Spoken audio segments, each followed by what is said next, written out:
নোয়াখালীর কোম্পানীগঞ্জ ও কবিরহাট উপজেলায় অসহায় ও সুবিধাবঞ্চিত মানুষের মাঝে হুইলচেয়ার ও সেলাই মেশিন বিতরণ করা হয়েছে। সামাজিক ও স্বেচ্ছাসেবী সংগঠন সার্ভ ফর স্মাইলের উদ্যোগে শুক্রবার বিকেল ৫টায় বসুরহাট হাসপাতাল রোডের কোম্পানীগঞ্জ চক্ষু হাসপাতালে এই মানবিক সহায়তা কার্যক্রম অনুষ্ঠিত হয়। উক্ত অনুষ্ঠানে প্রধান অতিথি হিসেবে উপস্থিত ছিলেন নোয়াখালী ৫ আসনের বাংলাদেশ জামায়াতে ইসলামীর এমপি পদপ্রার্থী অধ্যক্ষ বেলায়েত হোসেন। তিনি বলেন, প্রতিবন্ধীরা সমাজের বোঝা নয়, সঠিক সুযোগ পেলে তারাই দেশের সম্পদে পরিণত হতে পারে। এ সময় প্রতিবন্ধীর হাতে হুইলচেয়ার এবং অসহায় নারীদের হাতে সেলাই মেশিন তুলে দেওয়া হয়। বিশেষ অতিথি হিসেবে উপস্থিত ছিলেন কোম্পানীগঞ্জ চক্ষু হাসপাতালের চেয়ারম্যান সাইফুল্লাহ মনসুর, এমডি মিজানুর রহমান এবং উপজেলা যুবদলের সদস্য সচিব জাহিদুর রহমান রাজন প্রমুখ। আয়োজক সংগঠনের পক্ষ থেকে জানানো হয়, ভবিষ্যতেও সুবিধাবঞ্চিত মানুষের জন্য এ ধরনের কল্যাণমূলক কার্যক্রম অব্যাহত থাকবে। কোম্পানীগঞ্জ চক্ষু হাসপাতালের চেয়ারম্যান বলেন, আমরা আসলে সুবিধাবঞ্চিত মানুষের জন্য কাজ করি।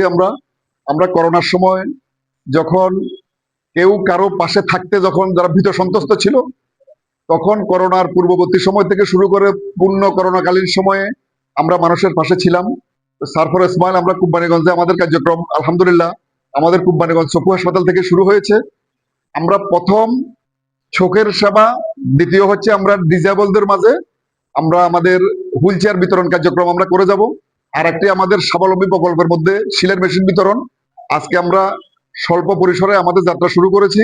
আমরা যদি মনে করি যে সুবিধাবঞ্চিত মানুষের এর দ্বারা কোনো ধরনের উপকার হচ্ছে, আমরা আশা করব আপনারা আমাদের সামনে থাকবেন, আমাদের সাথে থাকবেন। আপনাদের সাহায্য সহযোগিতা পেলে ইনশাল্লাহ আগামীতে আমরা আমাদের কার্যক্রম আরো সুন্দরভাবে আরো বৃহৎ আকারে করতে পারবো বলে আমরা বিশ্বাস করি। আর আপনারা যারা আমাদেরকে দেখছেন তাদের প্রতি আমাদের একটা অনুরোধ থাকবে যে অচিরেই আমরা আমাদের কোম্পানীগঞ্জ চক্ষু হাসপাতালের কার্যক্রম আমরা শুরু করতে যাচ্ছি। এই হাসপাতালটা হবে মূলত এমন, যাদের অর্থ সামর্থ্য থাকবে তারা এখানে তাদের পয়সা দিয়ে চিকিৎসা নেবে, আর যাদের পয়সা করি থাকবে না বাট ওর সেবা দরকার, ওদের কোনো পয়সা করে লাগবে না ইনশাল্লাহ।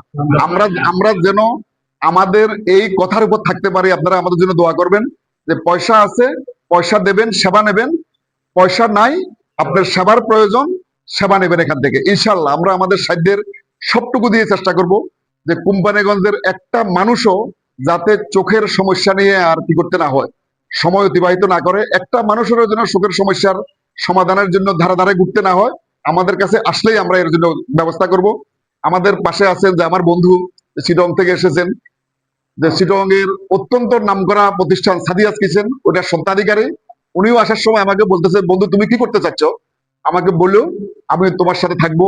আমি আশা করবো আমার বন্ধুর সাথে সাথে আপনারা যারা এখানে আছেন, আমাদের মিজান আছে, বিশেষ করে জামাতে ইসলামী এবং বিএনপির ভাইদের প্রতি আমি অত্যন্ত কৃতজ্ঞ এই জন্য যে তারা জিনিসটাকে দলীয় দৃষ্টিভঙ্গি থেকে না দেখে এটাকে একটা সামাজিক কাজ হিসাবে দেখে দলমত নির্বিশেষে এখানে এসেছেন। আমাদের এই সেবা সবার জন্য উন্মুক্ত থাকবে, এখানে কোনো দল মত ধর্ম বর্ণ কোনো কিছুই থাকবে না। আমাদের স্লোগান একটাই যে মানবিকতা, একসাথে আমরা যারা মোটামুটি সচ্ছল, আমরা সুবিধাবঞ্চিত মানুষের পাশে আমরা আমাদের সাধ্যের সবটুকু নিয়ে থাকবো, এই আশাবাদ ব্যক্ত করছি। আসসালামু আলাইকুম।